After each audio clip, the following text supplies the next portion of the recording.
hacer que el espectador se inmersa como en el espacio y que tal vez vea gente que tal vez reconoce ciertas cosas, que los ha visto, pero no sabe de a dónde.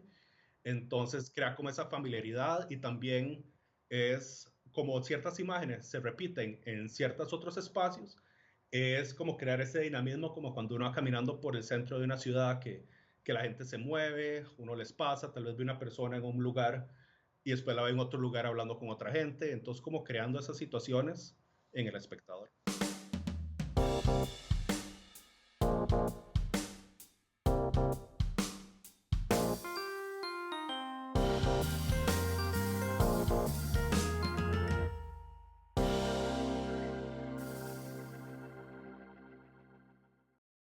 Hola amigos y amantes de la gráfica, bienvenidos al episodio número 37.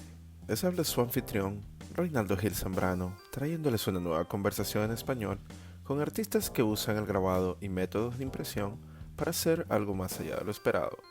Este es un podcast bilingüe y al suscribirte recibes notificaciones de los nuevos episodios semanales en inglés con Miranda Metcalf y en castellano con su servidor. Este y todos los días demostrando que la gráfica está más viva que nunca. Hello Print Friend es traído a ustedes gracias a Speedball, quienes producen un rango extenso de productos de muy buena calidad para tu arte desde 1997. Productos como la línea profesional de herramientas para serigrafía. Speedball ofrece materiales de calidad sin necesidad de que rompas el cochinito. Sus squeegees de aluminio y excelentes pantallas de impresión te ayudarán a imprimir tus grandes ideas. Así que si quieres llevar tu espacio de trabajo de pasatiempo y convertirlo en un estudio profesional, visita la página web de www.speedballart.com para ver las tiendas identificadas donde puedes comprar sus productos. En el programa de hoy estaré conversando con Carlos Llobet Montealegre, artista gráfico y educador costarricense, actualmente haciendo su trabajo desde la capital centroamericana.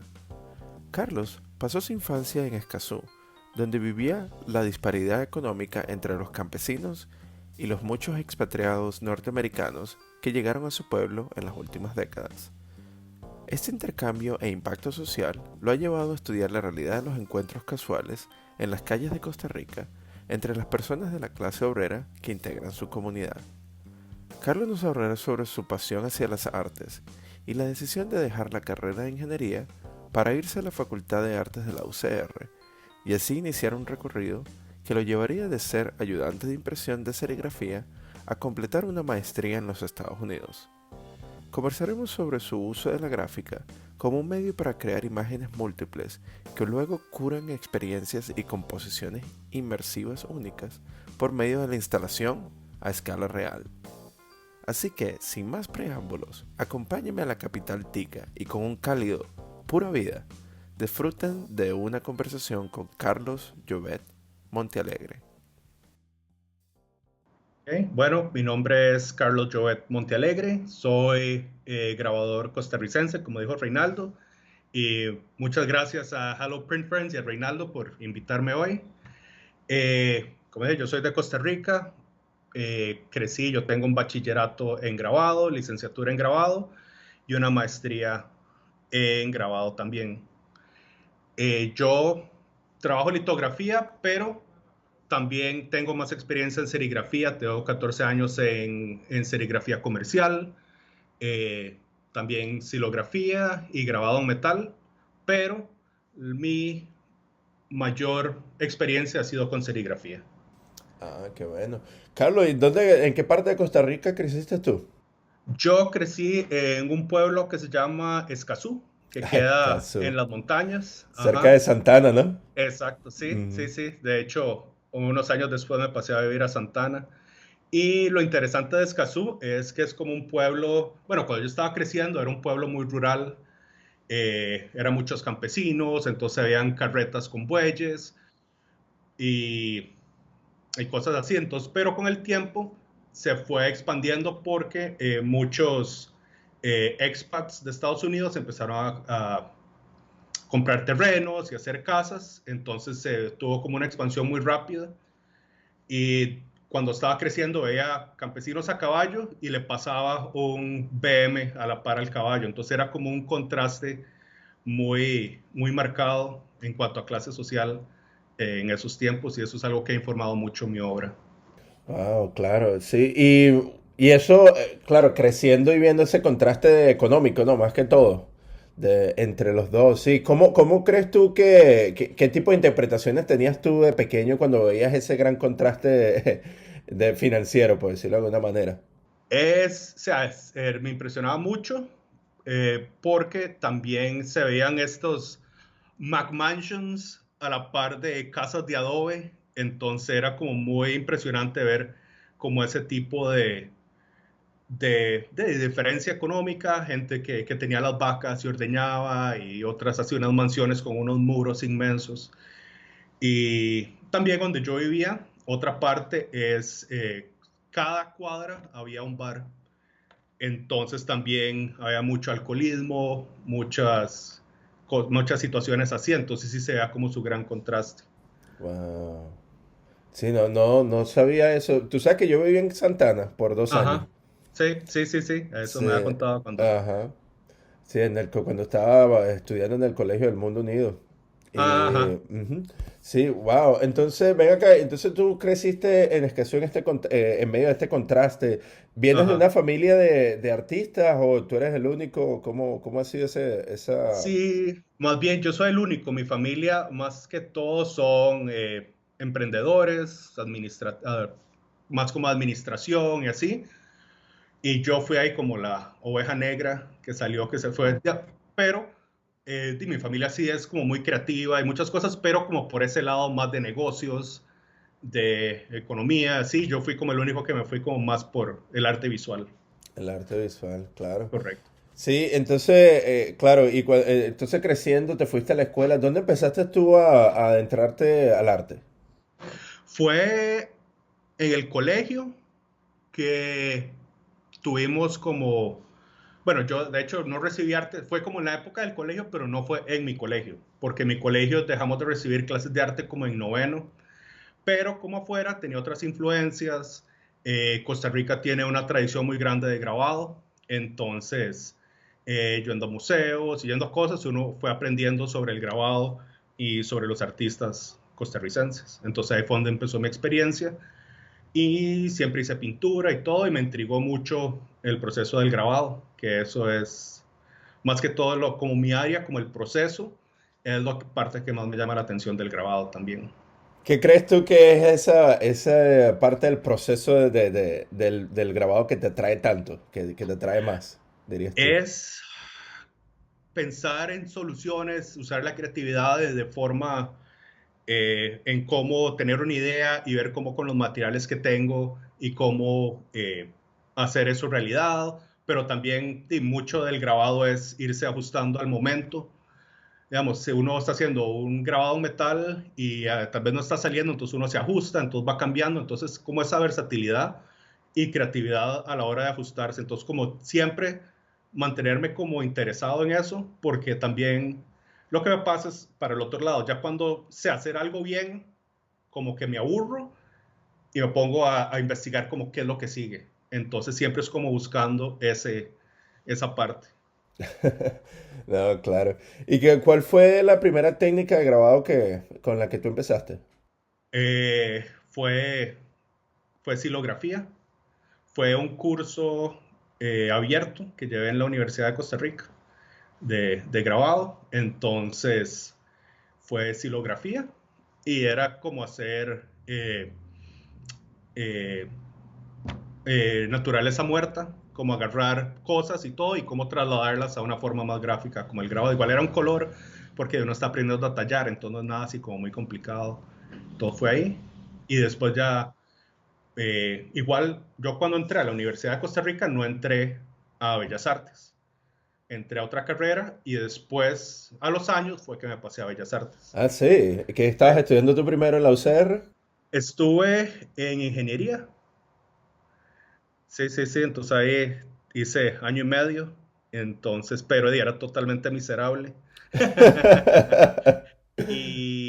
y como requisito uno tiene que llevar un curso artístico, llevé unos cursos de escultura y ahí fue cuando me hizo así como clic. Y para entrar a la carrera de Bellas Artes había que hacer, no sé si todavía, pero en mi tiempo había que hacer un examen de aptitud, que eran 2 fines de semana, que había que ir un fin de semana a dibujar y otro fin de semana era como a diseño. Entonces uno hacía el examen de aptitud y dependiendo, uno entraba a la carrera. Ah, sí. ¿Y cuál fue esa experiencia? ¿Cómo fue? ¿Puedes escribir ese momento en donde tú estabas ahí en en la Facultad de Ingeniería y dijiste, esto no es para mí, tengo que irme para otro lado? Eh, Eso fue desde el principio porque Ah, sí. fue más que todo por presión paternal que, como todo papá quiere que uno tenga, o todos los padres quieren que uno tenga como un futuro estable o como algo así seguro, entonces le dicen que uno entre. Pero y es como lo que dicen, yo le pago la U, usted estudia lo que yo le digo, ¿verdad? Pero cuando yo me pasé, yo no le dije a mis papás como en 2 años. Wow, de Sí. verdad. Entonces ahí yo, por dicha, fue que me dieron una beca en la UCR, entonces ya no tenía que pagar mucho para recibir la educación, entonces ahí igual no les gustó, pero entendieron, pero esos 2 años que no decía nada, entonces no preguntaban, no tenían que pagar la U, pero yo creo que al rato sí, como que tenían alguna idea de que no andaba bien, pero no querían preguntar, entonces sí, no preguntaban, yo no decía, pero cuando ya me preguntaron, entonces sí les dije. Wow, y cómo fue ese momento? Fue duro. Sí, sí, sí.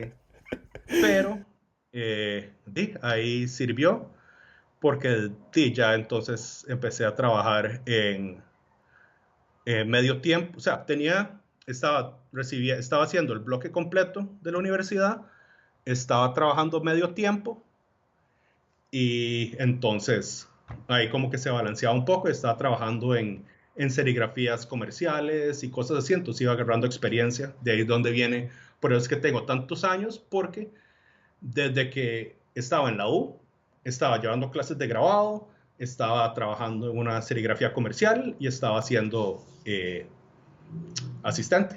Claro, sí, estabas ganando experiencia, pero por todos lados.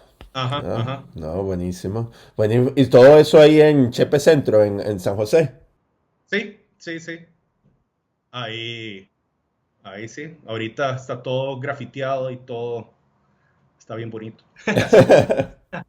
Sí, sí, Costa Rica ha cambiado un montón, ¿no? Sí, Parece. O sea, sí, sí, sí. con toda la influencia de los extranjeros, ¿no? Que se Sí. han movido para allá. Claro, entonces, bueno, ¿y la carrera, cuánto te echaste en la carrera? La 4. carrera sí fue un toque un poco más larga porque, como estaba haciendo varias cosas, entonces una carrera de 4 años, pero yo la hice en 5 y después hay un requisito que uno puede hacer como un quinto año, que es como una tesina, y después pasar a la licenciatura. Pero yo me quedé en ese quinto año, lo hice, y después salí a trabajar tiempo completo. Hasta años después fue cuando hice la licenciatura. ¿Podría comentarnos también o escribirnos un poco sobre, o sea, ¿te dio miedo el cambiar de carrera? ¿Cómo fue ese momento? O sea, ¿sentías que estabas cometiendo No, un error o no, sentías... más bien nunca desde que me pasé, no he sentido que fue un error. Siento que es a donde debería estar, que es como mi charco. Eh, Lo que sí, hay veces que lo que más me cuestiono es como algún tema que estoy tratando en el momento, cosas así, que tal vez resuenan conmigo, pero tal vez con otra gente no, pero eso me dura poco y sigo siempre haciendo lo mío. Entonces, si cambio de carrera, no fue ningún problema para mí hasta el momento. Siento que este es como el camino. El único, eh, tal vez lo único que sí es que duré tanto en hacerlo. Entonces, eso es como sí, la única cosa que sí me arrepiento, pero de haberlo hecho no, porque o sea, me estaba afectando la salud mental, estaba muy deprimido, entonces, más bien fue como lo opuesto. Es interesante escuchar eso porque hemos tenido la oportunidad de conversar con varios artistas latinoamericanos Y muchos de ellos, ¿no? Han tenido ese conflicto con las familias, Sí. que se ve como la dedicación al arte como, pareciera como si equivalente a que los jóvenes están en drogas, ¿no? Que Ajá, exacto, sí, sí. que los padres están así como un poco, tienen miedo, ¿no? Ah, A que sus hijos se sí, dediquen a pintar muros o a, sí, a sí. hacer trabajo artístico. Y siempre con sí, ese miedo de que no existe una estabilidad financiera ahí o no Ujú, ven realmente que esa carrera va a tener fruto.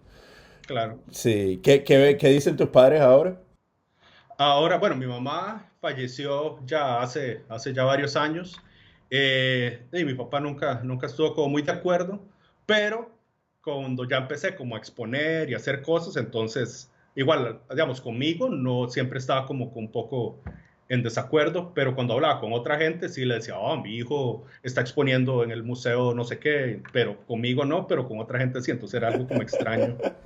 Entonces... Ah, claro. Sí, sí, sí, pero sí, yo sé, a todos nos pasa tener esa intervención de la familia de por qué uno está estudiando arte.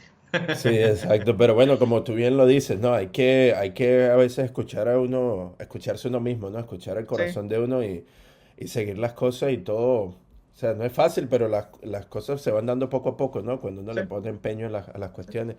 No, y de hacer arte también, no es solo hacer arte, uno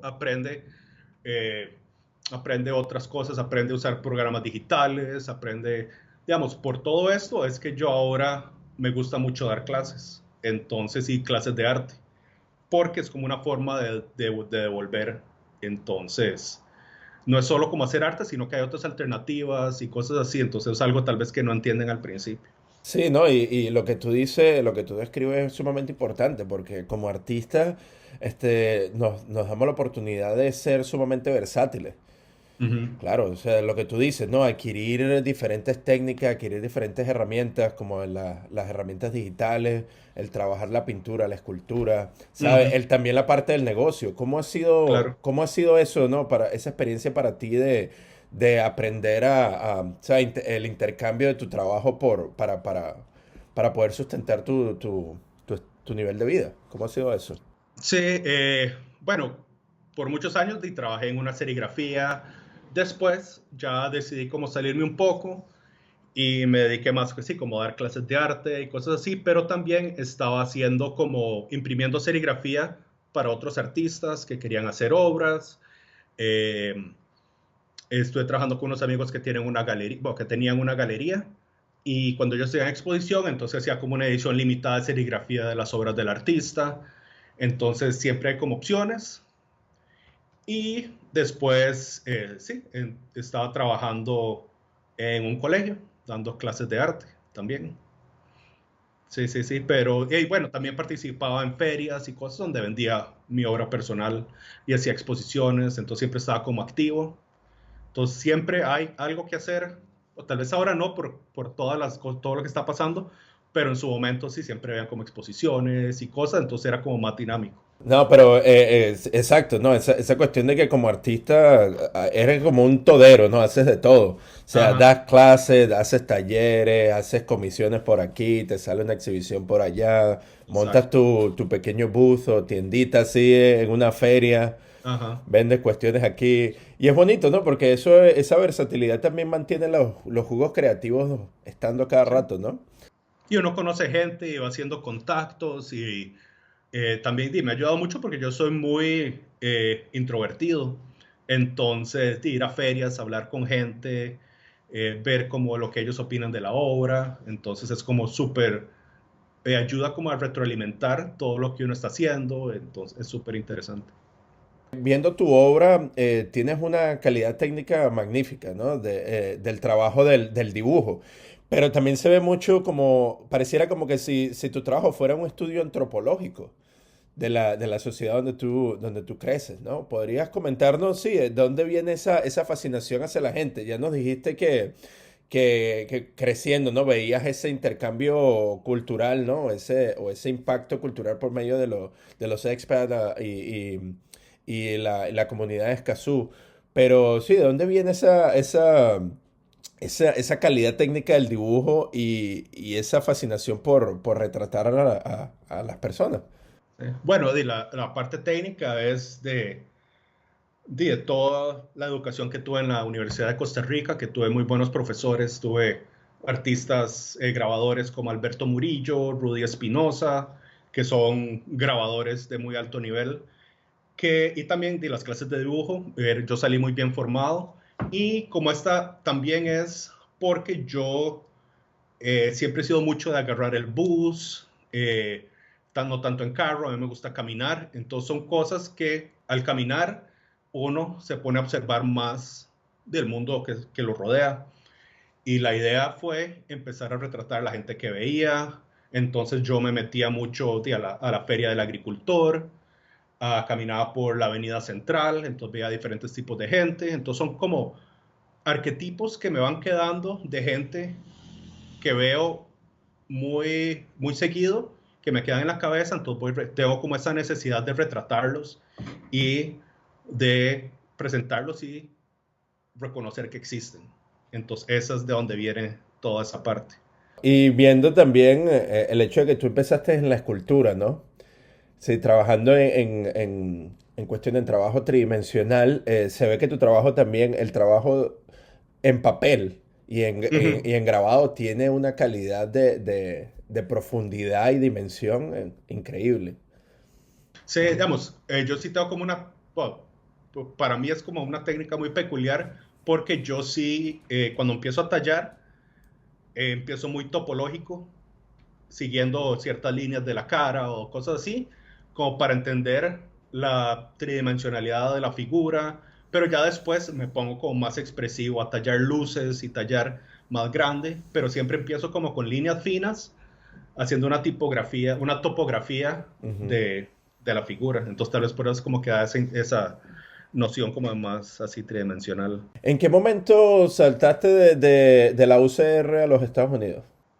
Eso fue, bueno, tuve varios intentos de salir. En el 2009 hice una solicitud para una beca Fulbright, la cual salí entre los candidatos, pero por estar justo en la recesión, un mes y fui aceptado en universidades y todo, pero un mes antes de tener que irme, nunca pudieron recaudar los suficientes fondos y no pude salir en ese momento. Entonces, después tuve que esperar varios años más, como trabajando y ahorrando, y fue en el 2017 que mandé mi solicitud a la Universidad de Buffalo.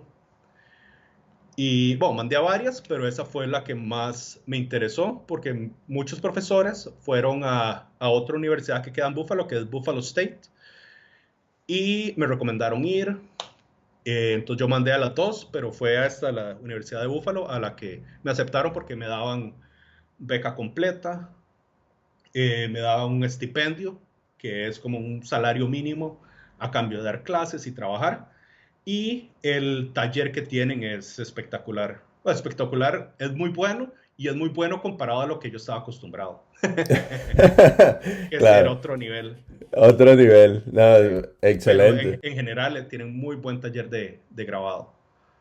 Y otra cuestión también, porque hemos visto que has tenido la oportunidad y la fortuna de recibir suficientes becas, ¿no? Para sustentar Sí, tus estudios. sí. ¿Podrías comentarnos para nuestros oyentes, ¿no? Que tal vez estén pensando, bueno, ¿y cómo se hace eso? ¿Cómo puedo llegar a tener una beca?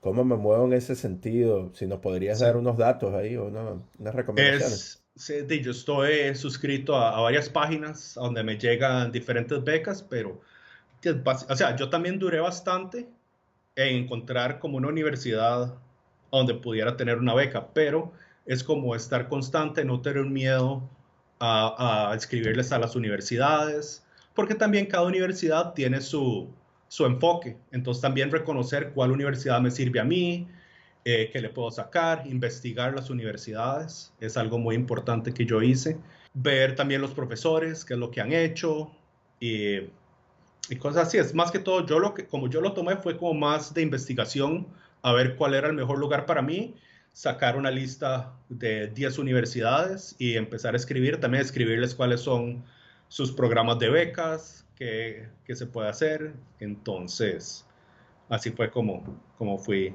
dándole. Claro. Carlos, ¿y cómo aprendiste tu inglés? ¿Cómo fue ese proceso para aprenderlo? ¿Lo aprendiste en Costa Rica? Y viendo tele. Ah, sí.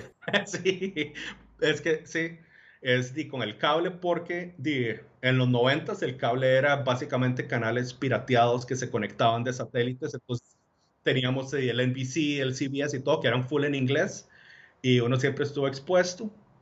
Eh, digamos, yo estuve en un colegio semiprivado era bastante bueno, pero era algo interesante en esa época porque a mí me bulleaban porque yo sí tenía una pronunciación bastante decente.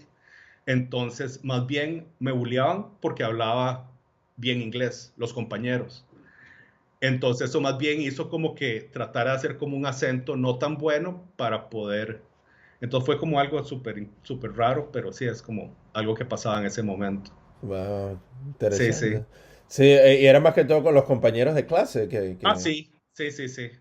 Ah, Porque ya, digamos, tal vez usaba alguna palabra que nunca habían oído, entonces me empezaban a bullear que qué me creía, que era un gringo lover o yo no sé, como cosas así, como dices, cultura latinoamericana siempre es como claro. anti-estadounidense y como así, entonces, sí, No, sí. bueno, qué bueno. Entonces, bueno, te viniste a Buffalo y aquí experimentaste estuviste trabajando más que todo con el grabado, ¿no? Te enfocaste en eso Sí, para tu maestría.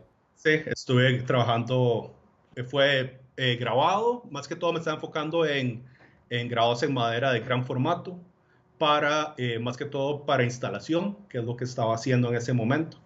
Pero, como dije anteriormente, el taller era tan bueno que, digamos, entre semana era cuando hacía lo de la maestría y el fin de semana era cuando me dedicaba a hacer litografía, entonces usar las piedras que tenían ahí, porque yo en la Universidad de Costa Rica, lo único donde sí era un poco, por lo menos en ese momento, no tan bueno, era la parte de litografía. Entonces una de las cosas que dije cuando me fui es yo quiero aprender litografía lo mejor posible, entonces pasaba todo el fin de semana haciendo litografía, pero la mayoría de mi tiempo lo hice con los grabados de gran formato, que son de las figuras referenciando gente de la Avenida Central aquí en Costa Rica, de eh, las, el mercado central, el mercado del agricultor. Entonces, ahí fue como esa parte. Entonces hice un gran rango de técnicas. Ah, bueno, y también estaba dando clases de serigrafía. Entonces ahí también estaba practicando para poder dar ejemplos y explicar bien. Entonces estuve como practicando todas las técnicas y igual es algo que me gusta. Yo no soy una persona que me enfoco solo como en una técnica porque me aburro muy fácilmente. Entonces ocupo estar haciendo cosas diferentes. Y lo bueno es que cada técnica se ajusta a cierta forma de expresión o cierta cosa que quiero decir. Cada técnica se ajusta a eso. Y bueno, y estás trabajando en gran formato, o por supuesto en Sí. gran escala, ¿no? Si nos metemos en tu Instagram podemos ver estos bloques inmensos que tú has hecho. Pero ¿en qué momento empezaste tú a trabajar con la instalación? ¿Qué fue lo que te motivó a llevarlo a activar el espacio, ¿no? Con Eh, estas reproducciones que tú estabas haciendo. Sí, estuve influenciado por varios artistas. Primero, una artista costarricense que se llama Sila Chanto, que ella, bueno, falleció hace varios años, pero ella fue una influencia porque también usaba el grabado de gran formato para hacer instalaciones, para más que todo como expresar ideas que tal vez en una edición o en una cosa no se puede hacer. Entonces, como llevarlo a una escala un poco más grande para que sea un poco más impactante para el espectador. También me está referenciando a una artista dominicana que se llama Belkis Ramírez, que también falleció, ya falleció hace poco. Tuve el chance de hablar con ella, o sea, apenas así como por Instagram para que viera mi trabajo, pero también fue alguien que me influenció mucho. De artistas estadounidenses, obviamente, como Zoom eh, y también la artista que referenciamos todos, que es Katie Kollwitz, que también referenció mucho mi trabajo. Entonces, pero ahí, estos fueron como las referencias, pero traté de llevarlo por mi propio lado. Entonces, digamos, mi práctica en grabado se enfoca más en la multiplicidad de imágenes que se producen en grabado para hacer composiciones únicas. Entonces, digamos, tengo la tabla, la matriz, saco varias copias de esa figura y tres otras figuras, y con esas figuras las corto y las voy haciendo composiciones entre ellas para crear narrativas, para crear sí, ciertas ideas. Entonces trabajo igual con la multiplicidad del grabado, pero la voy ajustando para hacer composiciones únicas. Claro, sí, activar el espacio, ¿no? Y hacer es Uh como una -huh. especie de integración o de inmersión del observador, ¿no? Ajá, Que se correcto. vuelve como... Sí, porque es impactante ver, claro, cuando ves un retrato de un ser humano, ¿verdad? A escala real y con el nivel de detalle que tú tienes, o sea, es sumamente impactante, ¿no? Estás viendo como que si fuera un mundo alternativo, ¿no? Que tú estás creando ahí. Uh -huh. Sí, esa es como la idea, como hacer que el espectador se inmersa como en el espacio y que tal vez vea gente que tal vez reconoce ciertas cosas, que los ha visto, pero no sabe de a dónde. Entonces crea como esa familiaridad y también es como ciertas imágenes se repiten en ciertos otros espacios, es como crear ese dinamismo como cuando uno va caminando por el centro de una ciudad que la gente se mueve, uno les pasa, tal vez ve una persona en un lugar y después la ve en otro lugar hablando con otra gente, entonces como creando esas situaciones en el espectador. Claro, y entonces, ¿cómo tú recolectas este tipo de imágenes para luego trabajarlas? ¿Tú tomas fotografías de las personas? ¿Simplemente son de memoria?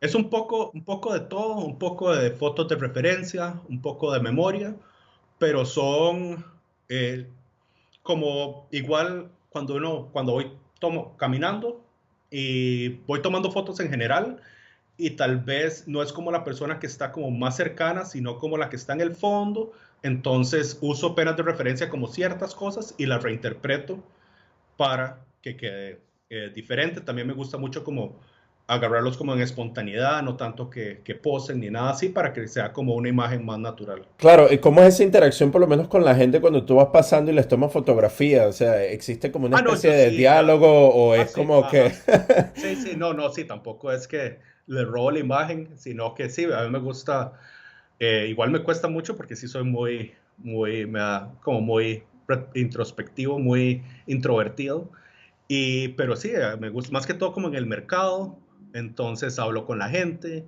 con los vendedores, con la gente que camina o como así, como interactuar con ellos también para ver, para conocerlos un poco, también eso me informa cómo procedo con el dibujo y cómo tallar, pero también pasa por varios filtros, porque está la referencia y después hago otro boceto digital, después ese digital lo proyecto sobre la matriz, lo calco y voy tallando. Entonces pasa como por varios filtros que al final no se parecen nada a la figura original. Exacto, entonces no te va a pasar, no te ha pasado esa experiencia de que alguien tal vez camine dentro del museo y se vea retratado en una de tus piezas.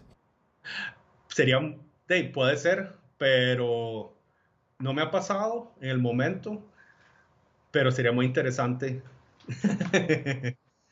No, y sí, digamos, cuando sí son como cosas más interesantes, entonces sí pido permiso para tomar la fotografía y les digo quién soy y todo. No, es tratar de ser lo más respetuoso porque uno también está usando la imagen de alguien, aunque sea de referencia, pero igual. Nos hiciste un comentario sobre la importancia del grabado en Costa Rica, Ujú. que existe una gran historia con Sí. respecto al grabado. Para nuestros oyentes y para nosotros, ¿qué realmente caracteriza al grabado costarricense? ¿Qué podrías decirnos sobre eso? Eh, Tal vez una de las características, bueno, para los que no saben, Costa Rica no tiene ejército. eh, Tuvimos una guerra civil en los 50, pero no ha habido como revoluciones ni nada así. Entonces, la temática, a mi parecer, ¿verdad? Puede que venga un historiador del arte y me contraiga totalmente, pero es como más, hay mucho, por lo menos en la época de mediados de los 1900, el grabado sí fue como más costumbrista porque fue básicamente el exponente principal era un grabador que se llamaba Francisco Miguetti. Entonces, hasta este momento hay gente que a los grabados en madera les dice amiguetis, como si así fuera la técnica. Entonces, él fue uno de los mayores exponentes, también fue pintor, fue educador en la UCR. Muchos de mis profesores fueron alumnos de él, entonces siempre quedó como esa tradición y también es muy influenciada por el expresionismo alemán. Entonces son tal vez como no figuras muy realistas, hay colores más brillantes, la forma de tallado no es como la forma de tallar la madera, es como más tosca, no es tan refinado, porque también mayormente, tradicionalmente, la madera que se usaba era el pochote. El, ajá.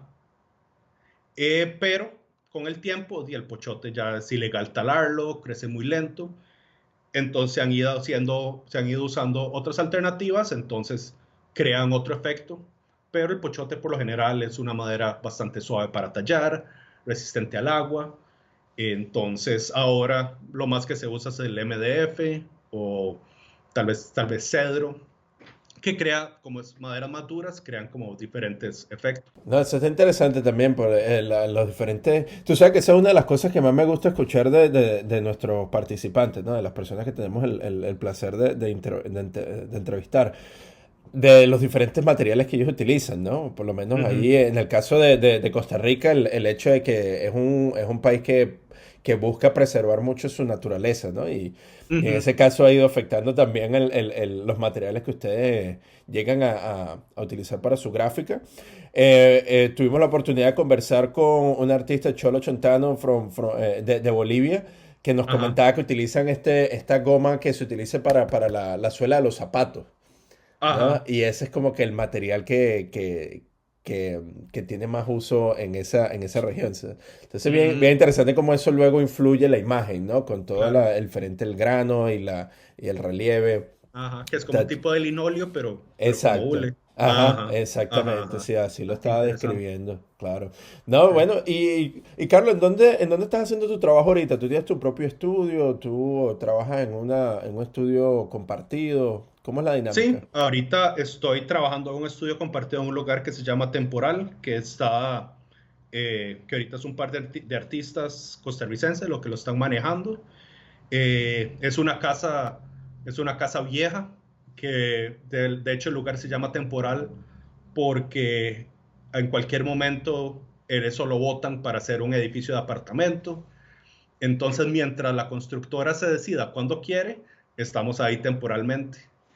Y creo que son como 7 artistas, eh, pero es muy interesante porque hay otro grabador, entonces es interesante hablar cuando ellos llegan, llevarlos al estudio, hablar con ellos, lo que uno está haciendo, organizar exposiciones en el lugar.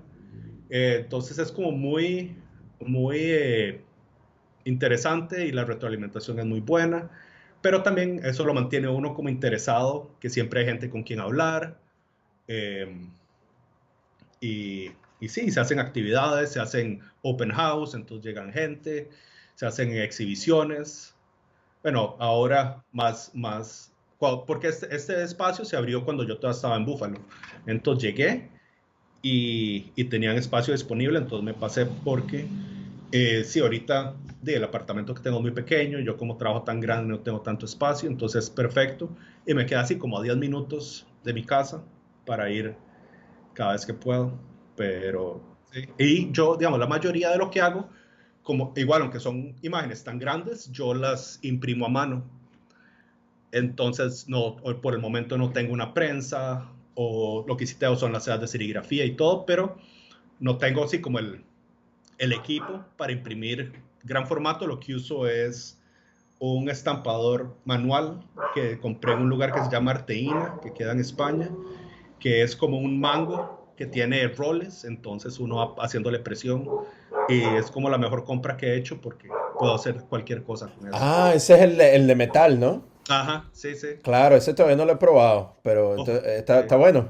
Sí, me salvó la vida porque con eso fue con lo que imprimí todas las tablas en la maestría, lo que estoy imprimiendo ahora, y ahora estoy imprimiendo mucho en tela, entonces funciona perfecto. Claro. ¿Qué tipo de tela utilizas tú? Aquí lo que estoy usando es una manta bien fina, pero cuando estaba en Buffalo, lo que estaba usando era muselina, que es muslin, y es porque lo que queda perfecto para imprimir tiene que ser una tela una tela con el tejido bien fino, bien delgado, y lo que se hace es, dice, se humedece y se hace presión, entonces es más receptivo a la tinta y queda súper bien. Ah, mire, Sí, sí. interesante. ¿Y después qué haces con esas telas? O sea, las Eso coses es, o... Ujú. depende, lo que hago, digamos, para las figuras, lo que hago es ya conseguir un canvas más grueso, sin curar, y intervengo ese canvas más grueso y empiezo a coser las figuras sobre el canvas. Entonces, creo que es como yéndome para un lado más de arte textil con grabado que, que grabado puro. Sí, y más que todo, he girado como a tela porque como Costa Rica es tan húmedo, el papel se llena súper fácil de hongos por más que uno lo cuide. Entonces, esta es como una alternativa tal vez de un material que no ocupe estar dentro de un marco, que respire un poco más y tal vez permita que no se llene tanto como de hongos y cosas así que lo pueden perjudicar a largo plazo. Ah, wow. No, eso está interesante. Eso sí no sabía. Porque tú sabes, otra cosa que ocurre, por lo menos cuando se trabaja en gran formato y sobre todo tallando matrices, es que nos queda el bloque, ¿no? Ujú. ¿Y cómo haces tú, ahorita que tienes esa escasez de espacio? ¿Cómo haces tú, qué haces tú con los bloques luego que se terminan las ediciones? Eso lo que he estado haciendo es, ya cuando tengo la edición, por lo general lo que, no tanto edición, sino que tal vez imprimo como unas 5 figuras y lo dejo ahí y lo que hago después es con una caladora, con un jigsaw, tallar alrededor de las figuras para ya que la propia matriz se pueda eh, usar como su propia obra. Ah, claro. Entonces se pueden hacer composiciones también con las mismas matrices. Igual yo no soy mucho, yo, hay muchos artistas que sí tienen como ese enamoramiento con la matriz. Bueno, yo sé que el cobre es un material precioso y todo, pero yo no soy mucho de enamorarme de la matriz. A mí lo que me interesa al final es la impresión. Entonces, eso yo creo que tiene que ver mucho por estar trabajando tanto como en serigrafía comercial, que los diseños se ponen, se quitan. Entonces, nunca me quedó como ese enamoramiento con la matriz. Pero estos sí ya se pueden utilizar como su propia obra. Y el resto, digamos, lo que sobra del MDF, estoy con otro proyecto que es usando más como imprimir colores, pero hacer como con esos retazos o con esos pedazos que sobran, imprimir diferentes colores sobre tela y colores que interactúen con los otros. Entonces este es como más jugando con color, pero con figuras que son totalmente irregulares. Entonces igual uso los sobros de eso otro para hacer otro tipo de obra. Claro, o sea, entonces se interviene. Sí, entonces es una constante transformación, ¿no? Sobre la Ujú. matriz y la pieza y el espacio. Correcto. Sí. No, excelente, excelente. ¿Y cómo se ha visto influenciada o perjudicada tu práctica con respecto a las realidades de ahora, ¿no? Con el COVID. Sí, eso sí es un tema, esa es una buena pregunta. Más que todo, es como sea, no tanto perjudicar, pero sí es como costando más, primero conseguir materiales aquí en Costa Rica, tras de que costaba conseguir materiales antes de COVID, ahora cuesta un poco más conseguir materiales. Entonces, eso es algo que siempre ha pasado, entonces nos ajustamos siempre desde el principios, ajustados siempre como a esas realidades de que no tenemos tanto acceso a materiales y mandarlos a pedir sale muy caro, o sea, importar los materiales sale muy caro.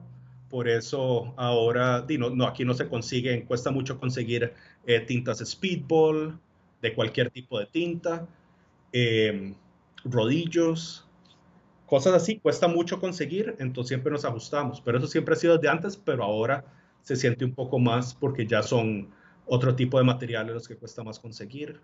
Espacios donde exponer también, eso que todos se han ido cerrando. Tal vez algunos espacios que son autogestionados por artistas y han tenido que cerrar, entonces son de galerías o espacios que ya no existen. Y como de lo que todos sufrimos y que deben estar sufriendo por allá también. Si existe apoyo por el gobierno o por los entes privados a los artistas o a la movida del arte en Existe Costa Rica. apoyo del Ministerio de Cultura, pero el Ministerio de Cultura es también, es más, no hay tanto presupuesto tampoco, y se tiene que dividir en todas las, entonces, de los teatros nacionales, todas las empresas de teatro, todos los actores y todo, son, y también tienen que conseguir de ese mismo presupuesto. Entonces, por lo general, lo más efectivo siempre son como espacios autogestionados por artistas. Están los museos nacionales, pero los museos nacionales también tienen tiempo limitado de exposición, entonces no pueden tener todos los artistas. Entonces, eh, así es como afecta. Exacto, y es que como que pareciera que los artistas siempre tienen eso en contra, ¿no? Está Eh, la adversidad en ese sentido, pero siempre se busca resolver, ¿no? Con sí, creatividad y las cosas siempre terminan saliendo poco a poco. y si hay competencias, por ejemplo, ahora me seleccionaron para una exposición en el Museo de Arte Costarricense, que es como un salón, entonces como enseñando lo que los artistas costarricenses están haciendo, pero puede ser como a 300 artistas, escogen 60. Entonces también queda una gran parte. Hay más artistas de lo que hay, bueno, eso es en todo lado, más artistas de lo que hay espacios para enseñar.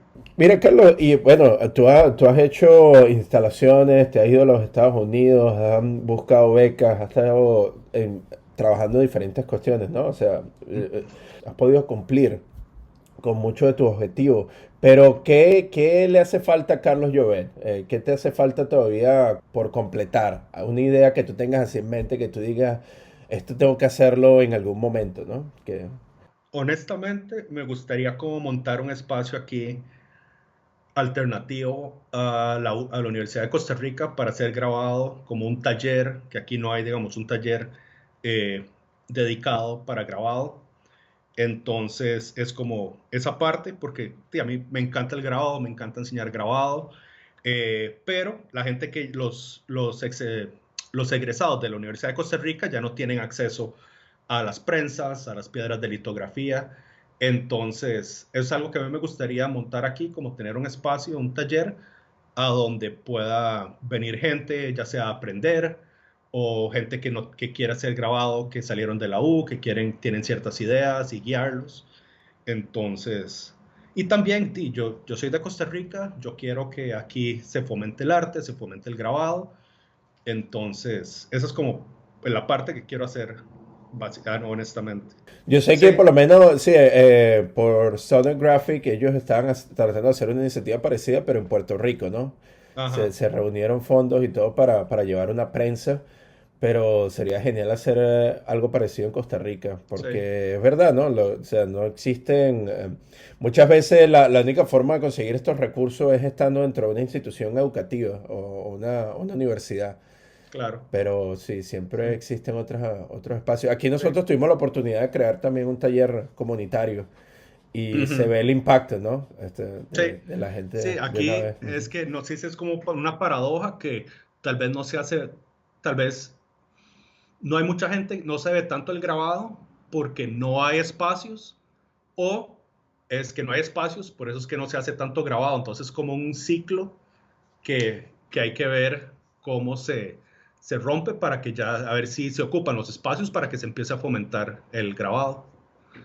Ajá. Sí, Carlos, y también, bueno, yendo un poco más, volviéndonos a tu infancia, ¿no? Donde tú Ujú. tuviste ese intercambio, ¿no? Esa influencia de los extranjeros dentro de tu comunidad. ¿Qué crees tú que es así, una realidad como costarricense, ¿no? Que te gustaría compartir con nosotros, que no, que es una de esas cosas que no se ve fuera de Costa Rica, que es una de esas ideas que muchos de los extranjeros no entienden o no ven de lo que es Costa Hmm. Rica? Eh, ¿Qué puede ser? Es una muy buena pregunta. Los otros, tal vez está como esta percepción de que como no tenemos ejército, que somos como muy tranquilos, muy, no sé si es la palabra correcta, la vayan a entender, muy achantados, que es como estar siempre eh, sí, como vagueando o cosas así, que es como igual es como el estigma del latinoamericano que tienen, que es vago, no sé qué, pero el costarricense es súper trabajador, si le dan oportunidades, él siempre da la talla eh, en cualquier cosa. Eso es algo por lo menos que dejé muy claro cuando fui allá a Búfalo, que yo trabajaba todos los días. Eh, También somos gente que tenemos bastantes opiniones en ciertas cosas. Eh, ¿Qué más? A veces, sí, la mayoría del tiempo no nos dejamos que nos buleen o que se tomen ventaja sobre nosotros y cosas así. Pero sí, a la vez también tenemos como también tenemos como un ritmo más tranquilo, pero a la vez cuando hay que ponerle, siempre le ponemos. Eso es algo que me pasó cuando volví, que me tuve que reajustar como al ritmo de Costa Rica, porque cuando estaba allá era un ritmo más acelerado, había que hacer cosas y siempre estar. Y cuando llegué aquí es como otro ritmo totalmente diferente, pero, pero Sí, sí, sí. bueno, momentos de ocio son necesarios para la creatividad, ¿no? Sí, sí, sí. Exacto. Mire, ¿y qué significa para nuestros oyentes? ¿Qué significa el Saprissa y la Liga? Bueno, honestamente yo sí no soy muy futbolero, que digamos, pero 10, hay gente que es súper apasionada por el fútbol, gente que, a eso me refiero que tal vez hay gente que más bien es demasiado apasionada para el fútbol y, y no sé, hay gente que para eso es todo, pero digamos a ver cómo va. Honestamente, el fútbol es una de las cosas que no domino. Domino cualquier otro tema menos el fútbol.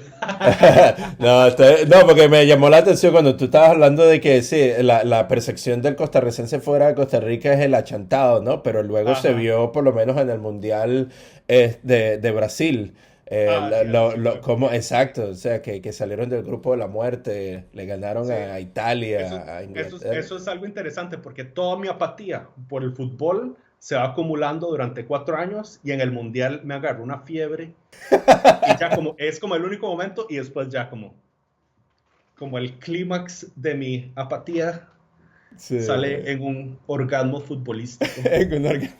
Eso, eso está genial, esa frase. No, bueno, y hablando de frases, tú sabes, hablando de esas frases lindas, ¿no? Que enriquecen el vocabulario costarricense. Por lo menos esa frase, tome pal pinto, mae. Ah, sí, eso es otra cosa que también es como no, sí, cuando gente que a veces le cae lo que se le merece, entonces es tome pal pinto. Cuando alguien se gana lo que se merece, que sea bueno o malo, más que por lo general es malo, pero sí. Tome pal pinto. No, pero también, tú sabes, Carlos, y siguiendo también con esas cuestiones, ¿no? De adaptarse a Costa Rica. ¿Cómo hacen ustedes con las direcciones? O sea, ese misterio de que ustedes tienen las direcciones por medio de metros y Sí, cuestiones así, ¿no? Del palo de mango, referencias ok, así. es que sí, eso viene porque Costa Rica básicamente es una finca grande. O sea, lo que dicen es que es una finca grande, entonces la gente está muy acostumbrada a que todo el mundo conoce ciertos puntos en el mapa donde son de referencia, entonces la cuadra es como los 100 metros, después el palo de mango es un palo de mango que existía hace como 50 años, pero la gente como siempre lo usó de referencia, todo el mundo sabe dónde está ese palo de mango fantasma. Sí, es como algo eso es algo que especialmente cuando mando a pedir cosas de otros países, tengo que dar una dirección, no la doy así, ya trato como de refinarlo un poco, trato de mencionar las avenidas y las calles, pero igual al final tengo que decir 100 metros de no sé dónde, al sur, en una casa de portón verde. Entonces, pero lo bueno es que ya el sistema de correos aquí en Costa Rica está tan acostumbrado a eso y también hemos tenido Waze, como otros apps para direcciones, pero ya el correo de Costa Rica es bastante efectivo con leer y saber qué es lo que quiere decir la gente. Pero sí, son cosas que ojalá que nunca se nos quiten, pero a la vez que sí se nos quiten. Eh, Claro, no, enriquecen la experiencia, ¿no? O Sí, sea, uno pidiendo y entonces le dice, no, póngase las pilas, vaya, camine, pues para fondo hasta tocar sí, cerca y después vaya ahí sí. al mate de jocote, diga, Ajá. a la mate de jocote y luego Sí. vaya ahí 300 y coja un pirata. No, eso era Donde está el perro ahí, ¿de qué el cerro, sacas el el perro perro echado negro? ahí.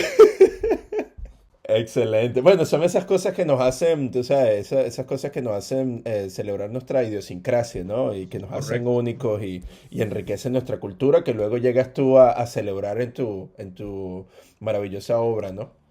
Que tú has creado. Bueno, Muchas gracias. Carlos, y eso parece una buena nota para cerrar nuestra conversación. Pero antes te invito para que tomes nuestro espacio y nos cuentes dónde podemos ver tu trabajo y qué estás cocinando para el futuro. Ahorita, bueno, Instagram es como el lugar donde más estoy, ahí es donde documento mi proceso. Ahorita estoy preparando obras para el Salón Nacional de Artes Visuales en el Museo de Arte Costarricense, pero también he estado trabajando en otras cosas, más que todo así como serigrafía, imprimiéndole a otros artistas, pero más que todo el tiempo que estoy dedicándole es para esa obra y voy a estarla poniendo para que todo el mundo la vea y ojalá también visiten a todos los artistas que he mencionado, que tengan el chance para buscarlos, que los googleen, que todo, porque sí tenemos una tradición muy buena en cuanto al grabado y me gustaría compartirla con todos. Perfecto. Bueno, muchísimas gracias, Carlos. Ha sido realmente un placer y te deseamos el Igualmente, mayor de los éxitos del futuro y pura vida, mae. igualmente, pura vida. Bueno, este ha sido nuestro episodio del día. Acompáñanos la siguiente semana donde estaremos conversando con otro invitado especial. Este episodio fue escrito y editado por mí, Reinaldo Gil Zambrano, producido por Miranda Metcalf, con ayuda de Timothy Paulsek y música de Joshua Weber. Mil gracias y hasta la próxima.